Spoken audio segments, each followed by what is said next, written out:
is gaining huge buzz and momentum, the paleo diet. Now, followers say they are shedding drastic amounts of weight and are warding off debilitating diseases. But what's the trick? You have to eat like our Stone Age ancestors. If you think that means eating hunks of meat off the bone, or if this sounds like man food, well, think again. Even I was surprised to learn what it means to eat paleo. It spawned dozens of books, nearly all bestsellers, and hundreds of blogs, message boards, and magazine articles. So what has everyone so excited about a diet based on cavemen and Stone Age times? The paleo diet promises you'll easily lose your unwanted pounds, and it could ward off debilitating diseases like diabetes, heart disease, and even some cancers. Dr. Loren Cordain, a researcher of evolutionary medicine, has spent his career studying the diet of our ancestors and spun the phenomenon into motion.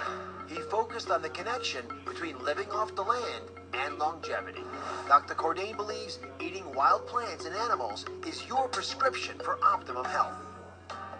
But if you're worried about eating hunks of meat and think this is not for you, that's where Paleoista Nell Stevenson comes in.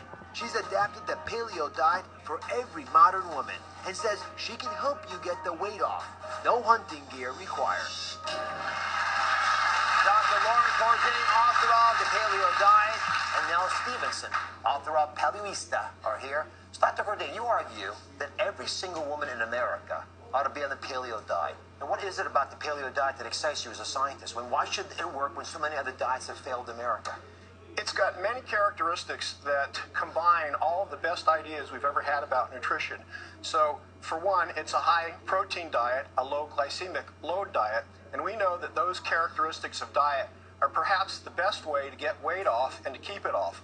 Secondly, it's very high in fruits and vegetables that contain healthy phytochemicals, vitamins, and minerals, which tend to promote immune function and make us a lot healthier.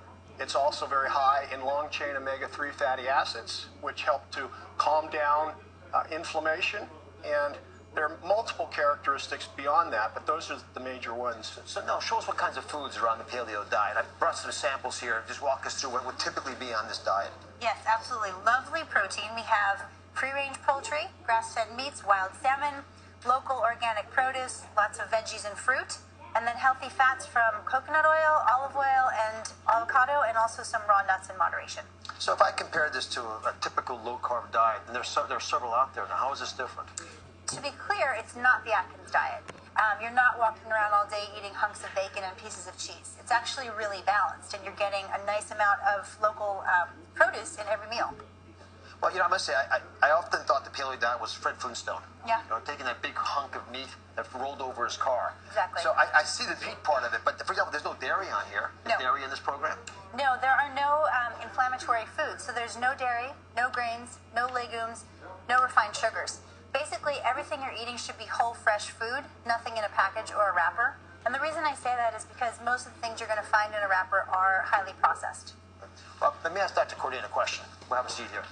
When I come back to this idea of the paleo diet, and I've been asked about it so much recently, I'm generally surrounded, even in my own case, by misconceptions. People trying to explain it to me, but not quite getting it right.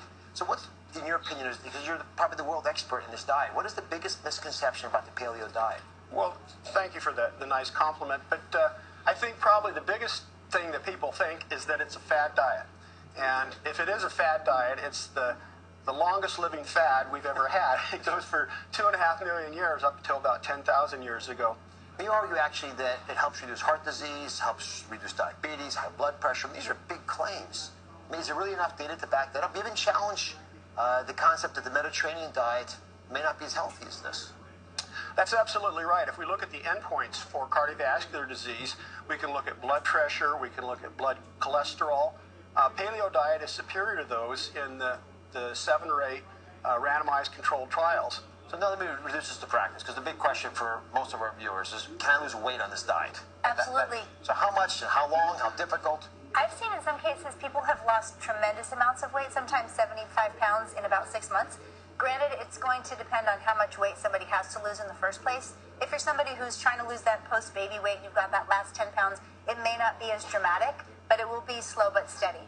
So Nell practices paleo with her clients, and I'll let you, if you can, walk us through the 5 rules you argue we have to appreciate in order to truly practice the paleo diet. Sure. So rule number 1, and we're going to build a plate for everybody, is to understand what foods are in this and how much of these foods. So build me a paleo plate if you don't mind. Absolutely, and it's really simple.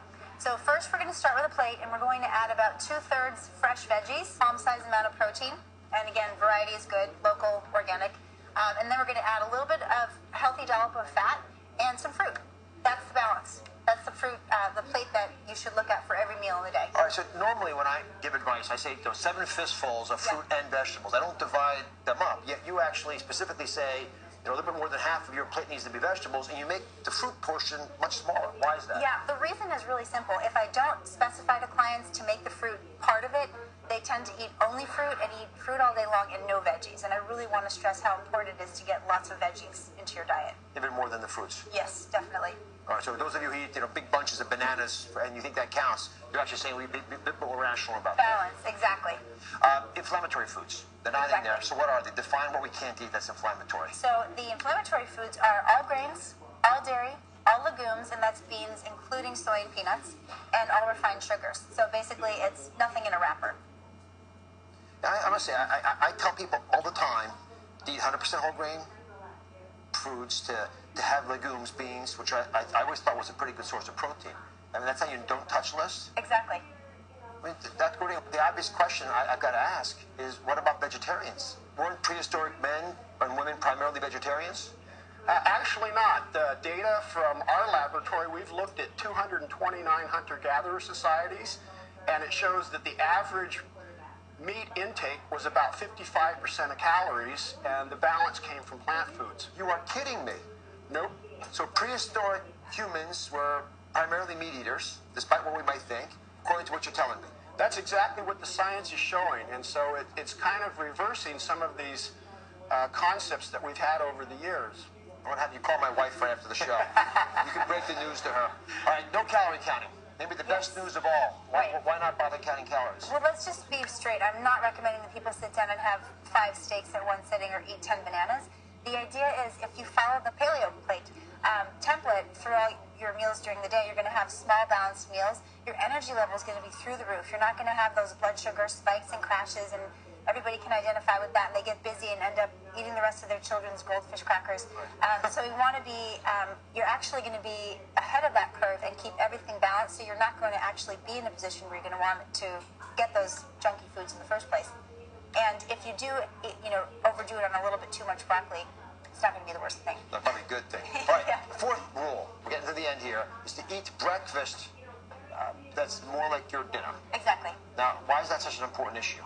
Well, most of us are raised with the idea that breakfast is a grain festival. So we're doing refined carbohydrates in the form of bagels and cereals. We need to throw that out the window because it's not getting us anywhere. So ladies, don't be afraid of meat for breakfast. Take advantage of leftovers from dinner. Maybe use some of the leftover steak in your breakfast. Take the chicken, take the turkey, have that as part of your breakfast. It's really, really important. In fact, anything really that you have on this table right here could be a reasonable breakfast alternative rather than what we've gotten accustomed to. Absolutely. Right, and the 5th rule, listen very carefully, this is a favorite part for many of you, is you get to have 3 cheat meals a week. Now, how are cheat meals part of any kind of a program? Well, this is the idea, and to be clear, I do recommend everybody gives it at least a 30-day try. I think it's less daunting that way, so you can really reap the benefits of it. But if you think about the fact that we're eating 21 meals per week, and if you have 3 of them as non-paleo meals, if that's part of your process to get paleo, then that makes it more approachable for a lot of people. Try the 30 days, see how you feel, and then if you want to test something afterwards, see how your body reacts, you might actually find that lots of the things you've eaten all the time are actually making you feel quite ill. So again, don't forget, it's 2/3 vegetables, and then roughly a palm-sized amount of protein, a nice healthy dollop of fat, and some fruit. So easy to make. We're going to start off with the breakfast today. Yes. Show you what you can do. And again, the whole point here is you can go hunting for food in your high heels. Exactly. Exactly. So again, ladies, don't forget, protein is going to boost your metabolism. You may have already been eating a paleo breakfast without even realizing it. This is a paleo version of steak and eggs. Throw in some veggies and you're set. And they've got a smoothie here? Yes. This is one of my favorites, and I recommend it for clients that are moms on the go. Make it out of tea instead of traditionally would have been milk. Throw some spinach in, different herbs and spices that are also have their own health benefits. And Dr. Oz, it has taste it, I promise. You put eggs in your smoothie? Yes. You gotta have the protein, and you'll love it. Taste it. Who wants to taste eggs in their smoothie? Cheers. Nobody? Cheers. Did you cook the eggs? You can actually soft boil them. You can use raw eggs, or you can use pasteurized liquid egg whites. Whatever is easiest for you. I think it's good. You just taste the blueberries. No, you're right. You can't taste the eggs. Exactly. That might be a bad thing. I can't taste them, but it's good. Good. Walk us through a typical lunch on the paleo diet. Okay, this is a paleo version of a Cobb salad. So you don't have the blue cheese dressing, you don't have the bacon. You have just crisp turkey. You can use leftover turkey from last night's dinner. A nice olive oil mustard dressing. And then this is really always a hit with the kids because you may be wondering and thinking, oh, it's going to be plain, boring chicken, missing that crunch. But you can actually use breaded chicken, but instead of using the flour or cereal, you use walnuts. Perfect. Dinner. Dinner is that these look like pretty traditional meals that you normally eat. Exactly. And I've heard from a little bird that you love blackened salmon. So that's Yeah. paleo. Paleo blackened salmon with a nice little mango salsa and some rapini. And then you might be wondering, what about if you're a pasta lover? And I still eat spaghetti squash.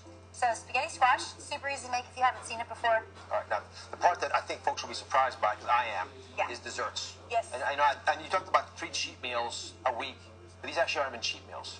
No, there's definitely a place for a paleo treat once in a while. These are paleo truffles, and I make these when I'm hosting a dinner party as a parting gift. And if you find chocolate ideally higher than 85%, I actually like the 99%. And if you take chocolate, coconut oil, almond butter, and a little bit of honey or agave, they're delectable.